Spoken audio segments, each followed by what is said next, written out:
மாவட்டம் வேலூர் சத்துவாச்சாரி காந்திநகர் மற்றும் ரங்காபுரம் பகுதியில் மின் கட்டண உயர்வு, சொத்துவரி உயர்வு, சட்டம் ஒழுங்கு சீர்கேடு உள்ளிட்டவைகளுக்கு காரணமாக உள்ள திமுக அரசை கண்டித்து 100க்கும் மேற்பட்ட அதிமுகவினர் மனித சங்கிலி போராட்டம்.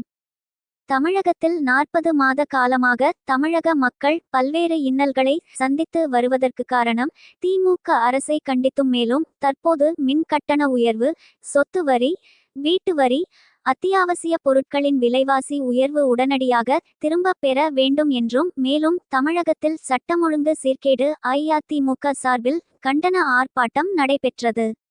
வேலூர் மாவட்டம் வேலூர் சத்துவாச்சாரி காந்திநகர் 20வது வார்டு வட்ட கழக செயலாளர் சண்முகம் தலைமையில் மனித சங்கிலி போராட்டம் நடைபெற்றது. அதைத் தொடர்ந்து ரங்காபுரம் பகுதியில் பகுதி செயலாளர் APL சுந்தரம் மற்றும் மாவட்ட இணை செயலாளர் தாஸ் தலைமையில் 100க்கு மேற்பட்டோர் மனித சங்கிலி போராட்டம் செய்தனர்.